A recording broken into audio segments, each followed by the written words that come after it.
Olá pessoal, bem-vindos ao nosso semestre que se inicia agora, 2016-1. Espero que vocês estejam prontos e prontas para continuar os seus estudos em Teoria do Conhecimento.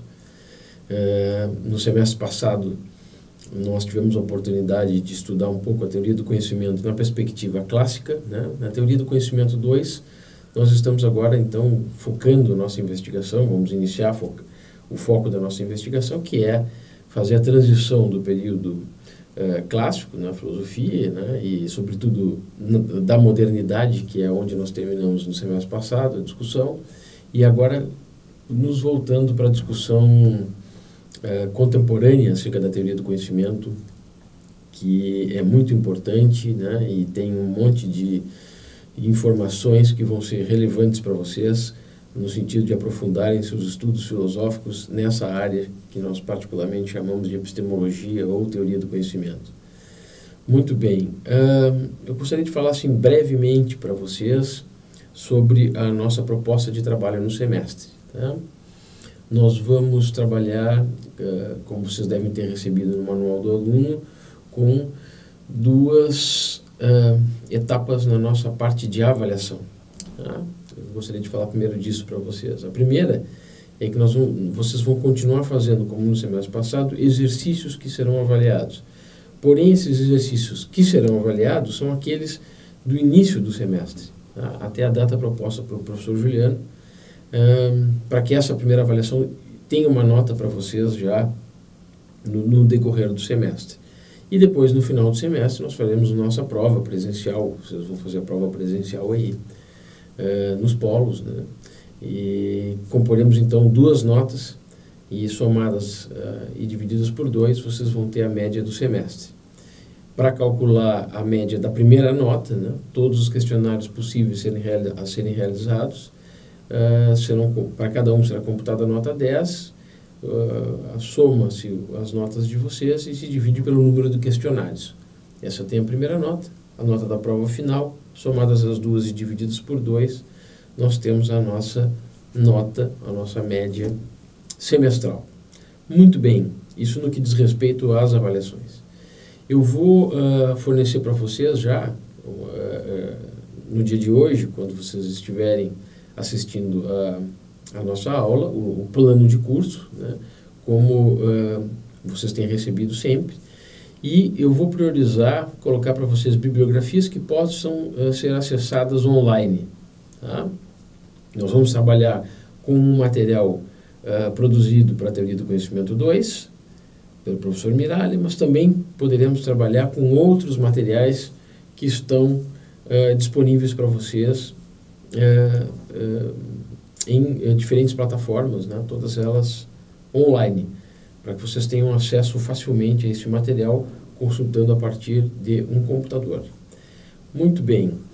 Basicamente, como nós vamos pensar o semestre? Alguns temas serão tratados especificamente como conteúdos gerais, né? E alguns outros conteúdos poderão ser anexados na medida em que as nossas pesquisas forem avançando. Em primeiro lugar, o primeiro conteúdo que eu vou tratar com vocês hoje serão 3 respostas ao ceticismo quanto à existência do mundo exterior, para mostrar um debate bastante importante, né, que marca a transição do período moderno ao nosso século XX, tá? Século passado.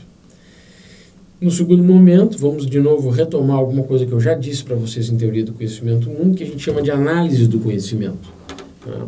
Na análise do conhecimento, vamos tratar da definição tripartite novamente. Eu vou retomar algo que eu já mencionei para vocês na Teoria do Conhecimento 1 e mostrar como essa definição tripartite implica em um problema fundamental que é explicar, né, por que ela é contestada no século XX, no ano de 1963, por um cara chamado Edmund Geller, né, que cria um obstáculo, né, à definição tradicional de conhecimento e gera, a partir desse debate, uma série de posicionamentos nas escolas da epistemologia mais relevantes e mais influentes que existem no mercado.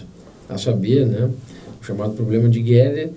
E entrando já no ponto 3, né, vamos falar então sobre a natureza da justificação, tentando responder esse problema de Gödel, mostrando um pouco a disputa fundacionismo ou fundacionalismo e versus coerentismo, que são perspectivas internalistas.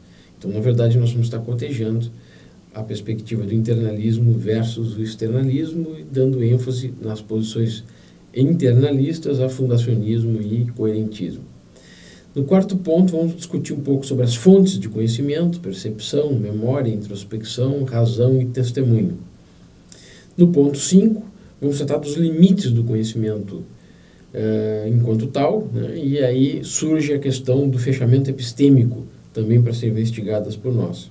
Os últimos 3 pontos tratam de questões particulares, né, no que diz respeito à investigação filosófica vinculada à epistemologia.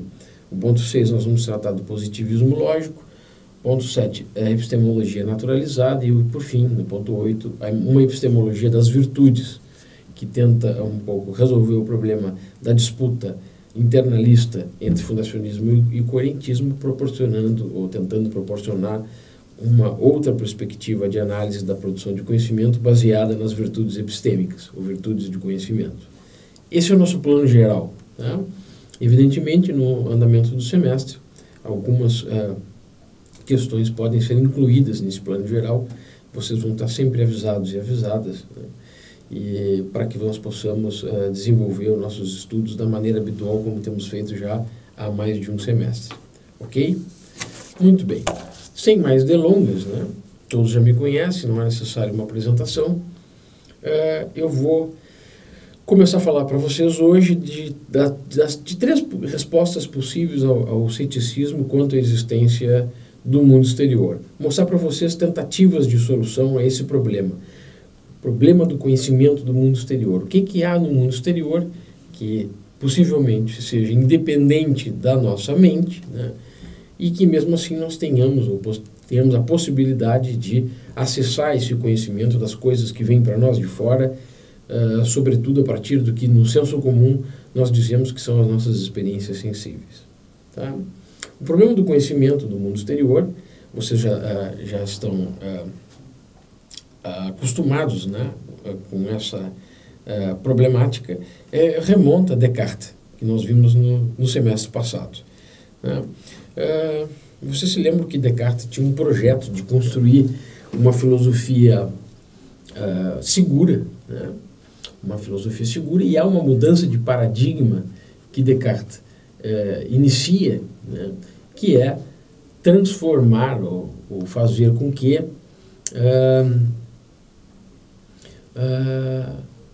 agora o foco da investigação esteja voltado na perspectiva, ou voltado à perspectiva do sujeito de conhecimento, né? Nós vimos que Descartes faz toda aquela investigação para tentar construir um edifício, entre aspas, né? Em que a base do edifício pudesse ser uma proposição indubitável, algo que nós não pudéssemos ter dúvida nenhuma, né?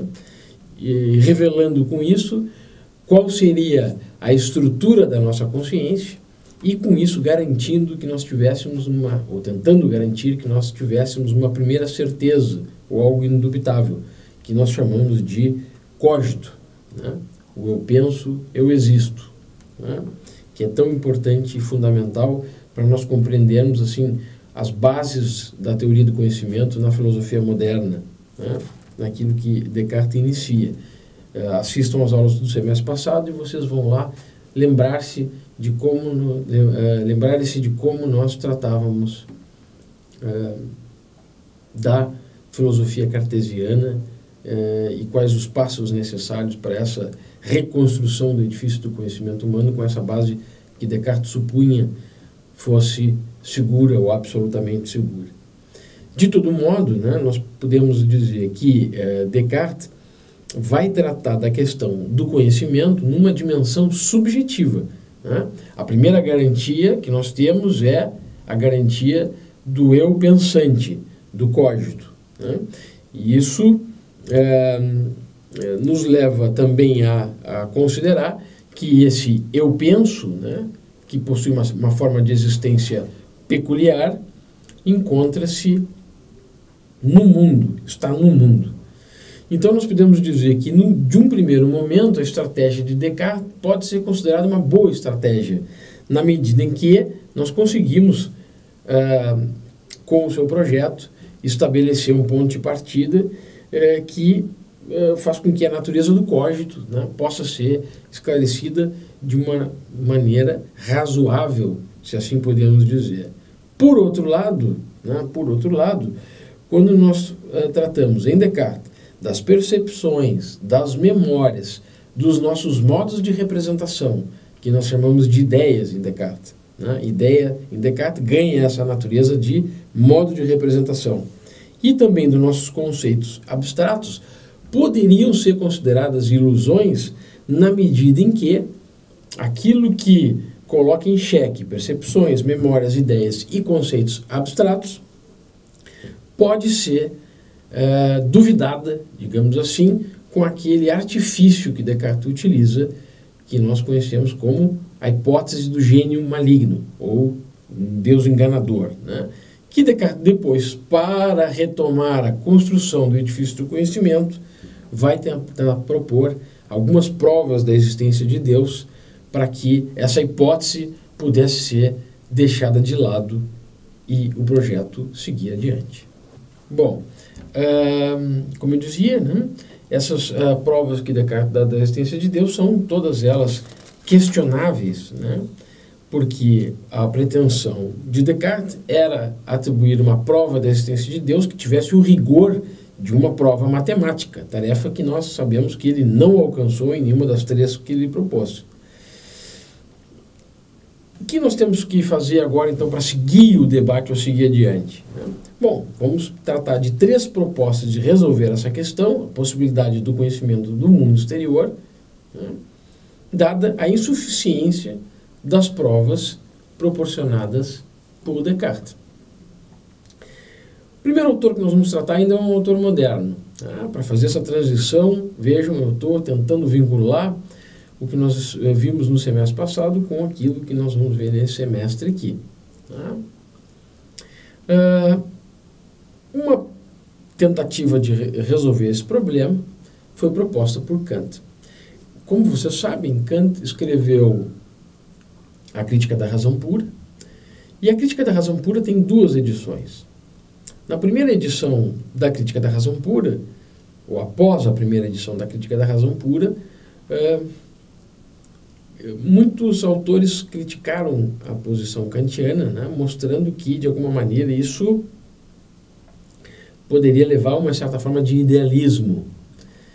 E Kant não quer aceitar essa perspectiva, e na segunda edição da Crítica da Razão Pura, dentro da analítica dos princípios, né, em B274, na numeração da segunda edição da Crítica da Razão Pura, Kant se propõe a refutar o idealismo. E há, então, um apêndice na analítica dos princípios que tem justamente esse nome.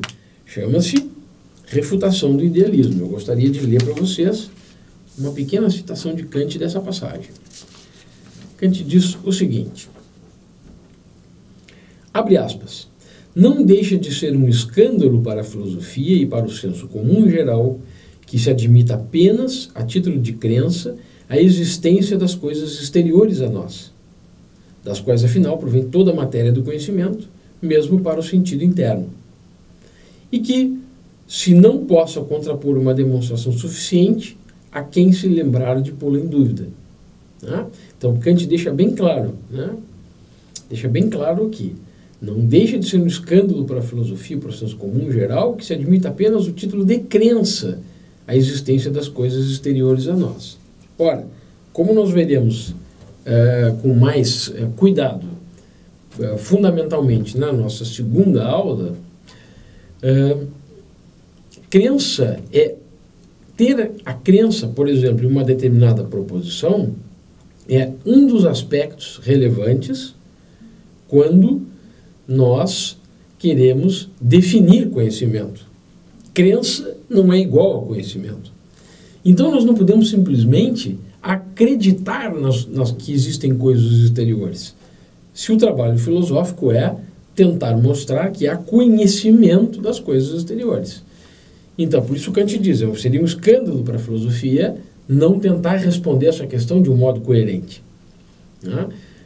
Como Descartes fez, né? Levantou uma dúvida consistente, hipotética, uma dúvida hiperbólica, que tenta dar conta dos princípios, né, que geram o conhecimento, e não mostrar de maneira rigorosa, como ele havia prometido, né, como nós podemos nos libertar dessa hipótese, a hipótese do gênio maligno, e assim garantirmos o conhecimento das coisas do mundo exterior.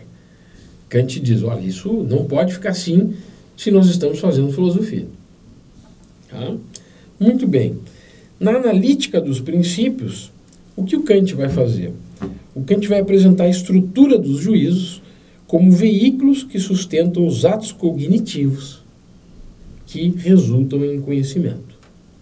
Tá? Repito, na analítica dos princípios, vocês vão olhar lá a estrutura da crítica da razão pura, vocês vão ver uma das sessões chamada analítica dos princípios, que talvez seja a sessão mais importante da crítica da razão pura, na sua primeira parte, tá? Onde Kant apresenta uma estrutura de como um juízo deve se formar. Não se esqueçam que os juízos para Kant têm ainda a forma sujeito, cópula e predicado, visto que do ponto de vista de uma lógica, né, de uma lógica como ferramenta, a lógica aristotélica ainda é a lógica utilizada por Kant. Então Kant pensa na estrutura do juízo sempre da forma sujeito, cópula, o e o predicado. Tá? Então, Kant vai tentar mostrar a estrutura dos juízos, que tem essa forma, como veículos que sustentam os atos cognitivos e que resultam em conhecimento. Perdão. E nós vimos isso no semestre passado, né? Como podem ser os juízos. Né? Eles podem ser empíricos, né?